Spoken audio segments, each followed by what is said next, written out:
Um, have you ever watched a massive, stadium-shaking football match or soccer, depending on where you're listening from, and just felt like you were missing the underlying chess game?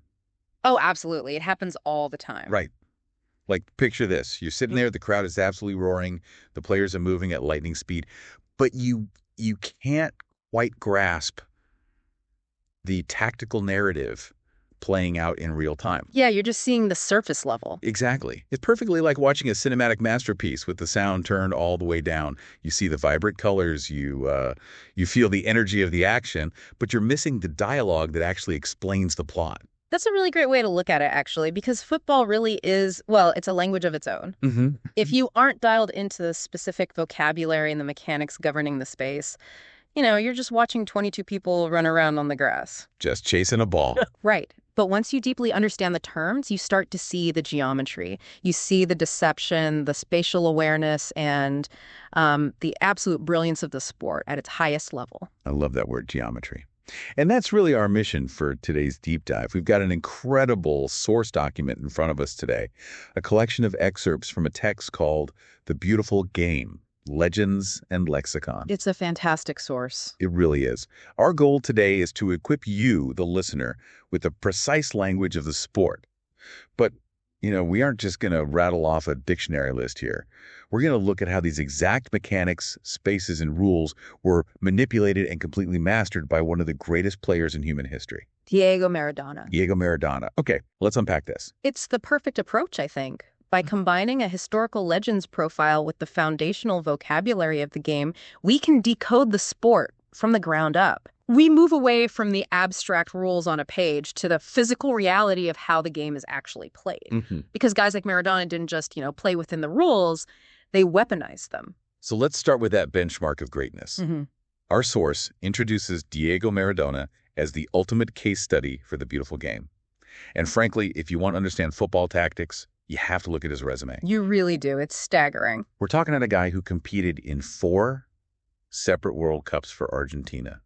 4. Yeah. And he famously led them to an absolute historic victory over West Germany in the 1986 World Cup. But his success wasn't just on the international stage. Right, not at all. The text highlights his massive club successes, too. He was adapting to entirely different tactical systems while playing for Boca Juniors in Argentina, FC Barcelona in Spain, and SSC Napoli in Italy. Which is just a phenomenal record. I mean, to dominate in South America, then transition to the highly technical Spanish system, Right. and then conquer the famously brutal, defensive-minded Italian leagues of that era. That requires a profound understanding of the game's mechanics. But here's the physical detail for the text that really grounds all of this for me. When you think of a modern, world-class athlete, you usually picture someone incredibly tall and lean. Sure. But the source specifically points out that Maradona had a stocky build. He wasn't a giant out there on the pit. What's fascinating here is how that specific physical reality translated into unmatched dominance. Yeah, how does that work?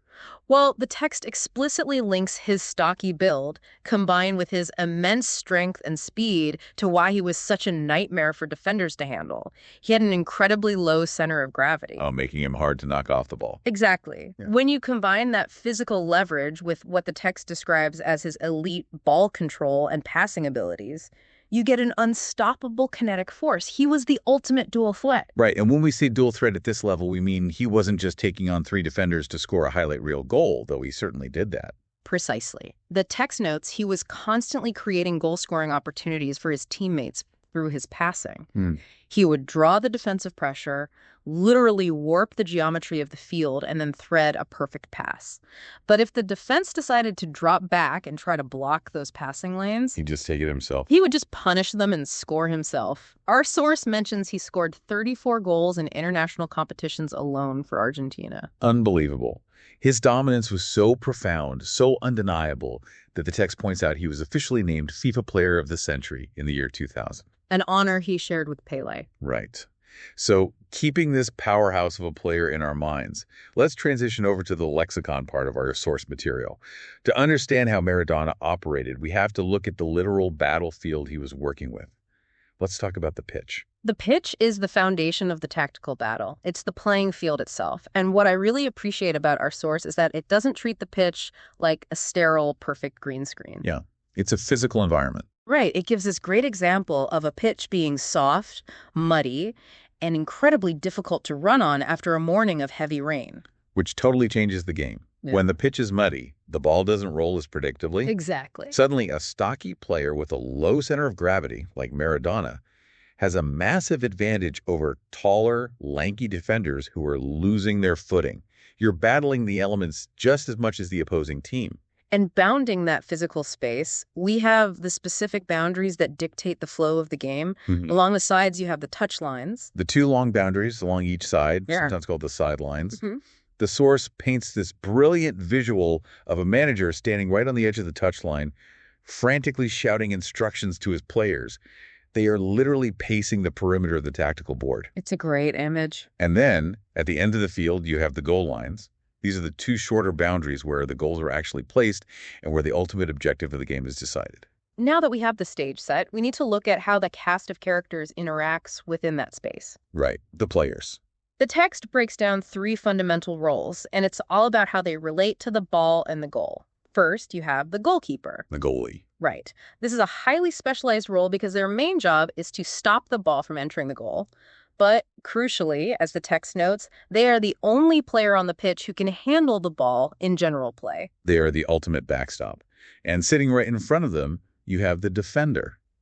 The text defines a defender as a player whose main role is to prevent the opposition from scoring. Yeah, but against a player like Maradona, a defender's job isn't just about standing in the way. It's about trying to anticipate the completely unpredictable. Which sounds terrifying. It is.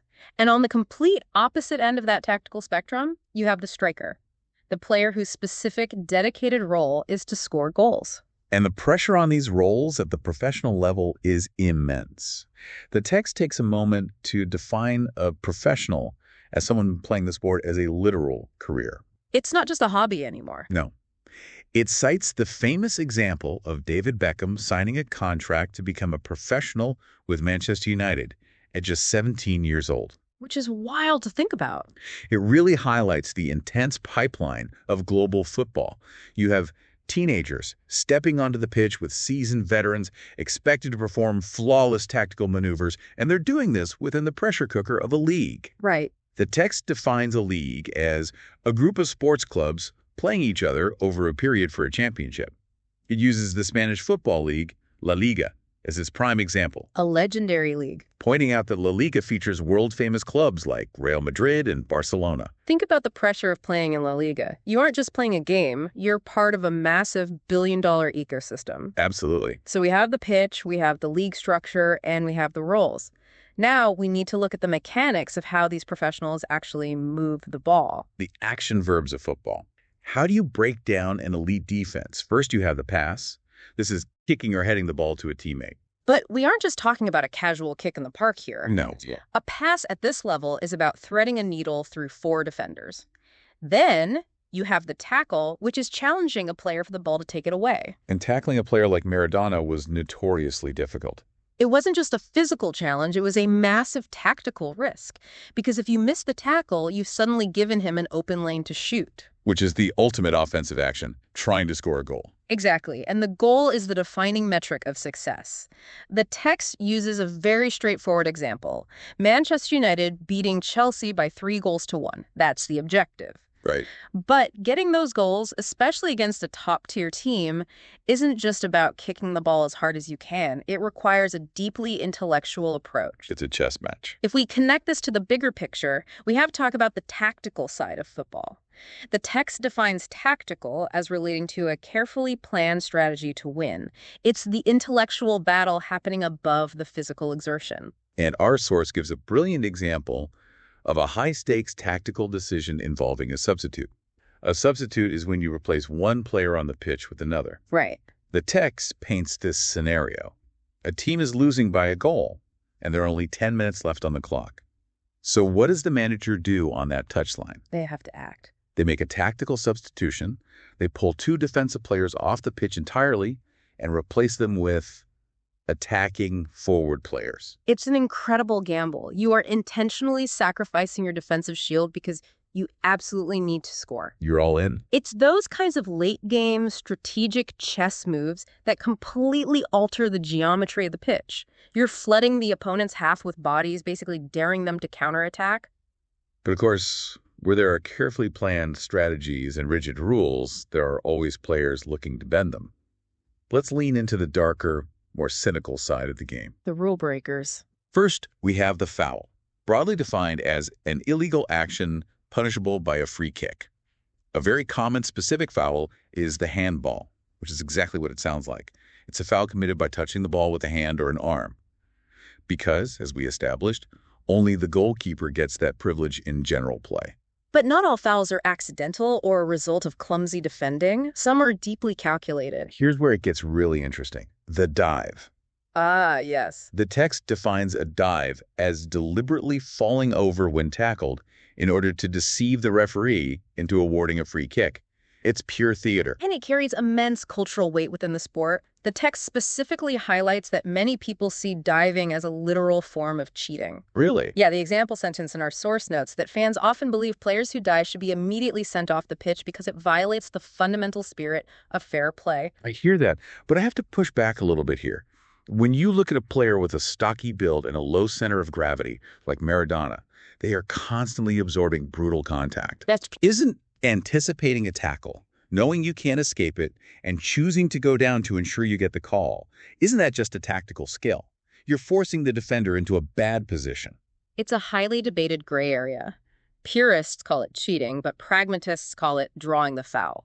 And that's exactly why the officials have such a difficult job. The referee has to make that split-second decision, aided by the assistant referee. And there's a great piece of historical trivia in the text about the assistant referee. It points out they used to be called linesmen until the term was officially changed in 1996. Right. Their job is to run those long touch lines we talked about and advise the referee on offsides, fouls out of the referee's view, and boundary decisions. They are the crucial second set of eyes, and when a severe foul is called or a blatant dive is caught, there's an escalation of punishments. The first level is the yellow card. Oh, the warning. Exactly. This is a formal warning issued to a player for a serious foul or unsporting behavior. Defenders would constantly risk yellow cards to try and physically intimidate players like Maradona. But you can't just hack at the striker all day. The text makes the rule clear.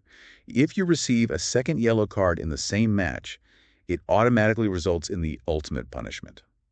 The red card. The red card. The red card is defined as the most severe punishment given by a referee. The player is sent off the pitch entirely.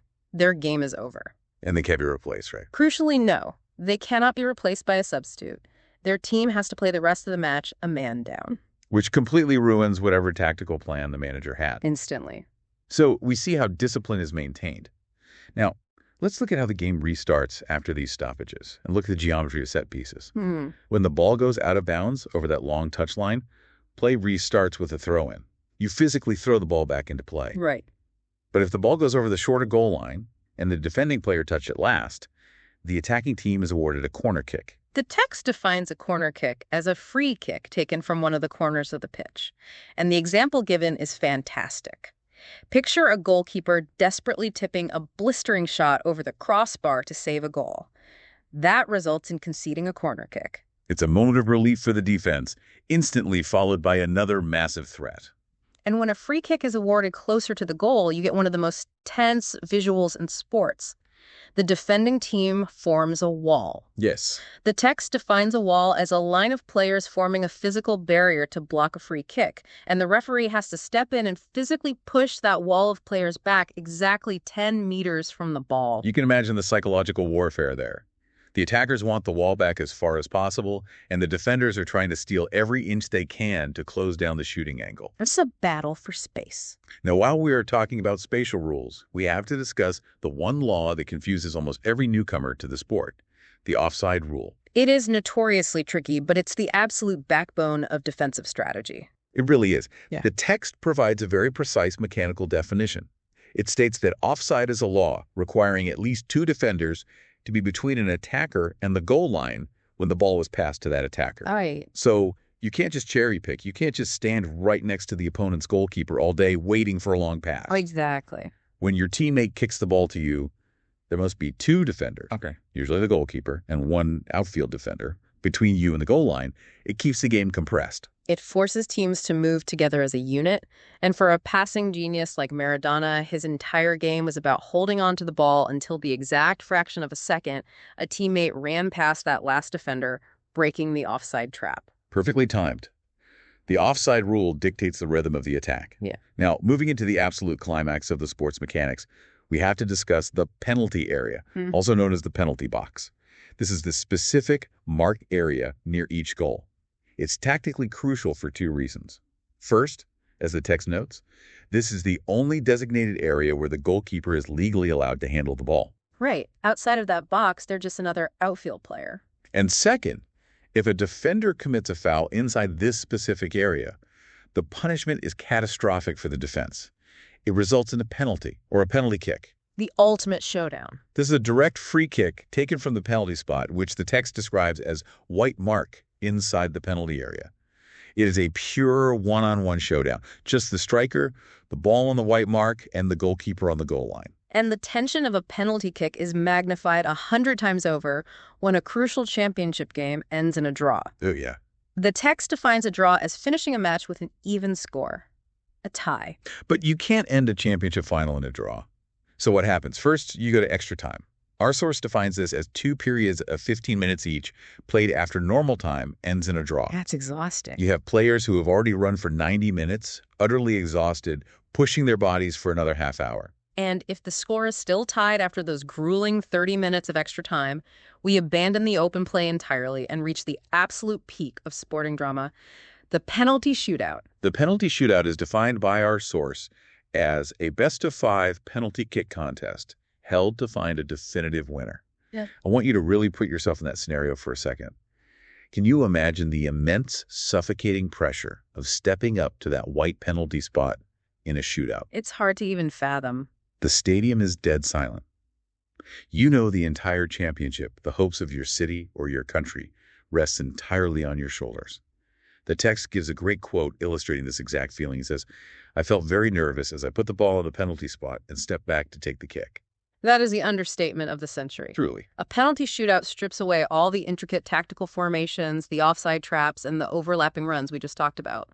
It boils the entire sport down to the individual nerve of the striker versus the raw reflexes of the goalkeeper. It's incredible.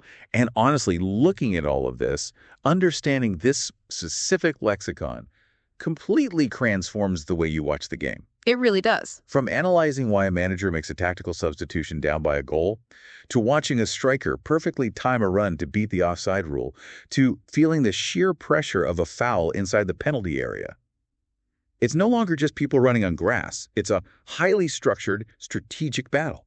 And it makes you appreciate the true legends of the game on a much deeper level. A player like Diego Maradona didn't just casually play football. He understood the exact parameters of these rules. Right. He understood the physical geometry of the pitch and the penalty box, and he manipulated those mechanics to achieve greatness.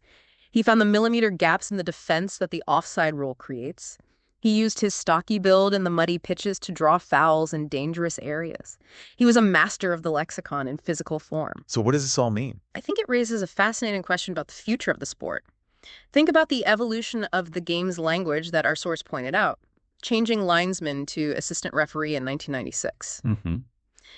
That seemingly small change represents a massive shift toward extreme professionalism, rigorous structure, and precision. It makes you wonder, as the rules of football become increasingly precise and the officiating more strictly defined with yellow cards, red cards, and highly monitored penalty boxes, will the modern pitch ever allow for another purely instinctual, rule-bending genius like Diego Maradona to dominate in quite the same way? That is a phenomenal question to chew on the next time you're watching a match. The constant tension between the rigid rules of the lexicon and the human instinct to push right up against them. Thank you for joining us as we unpack the language and tactics of the beautiful game today. Remember to keep questioning the mechanics beneath the surface and always keep diving deep into your curiosities. Catch you next time.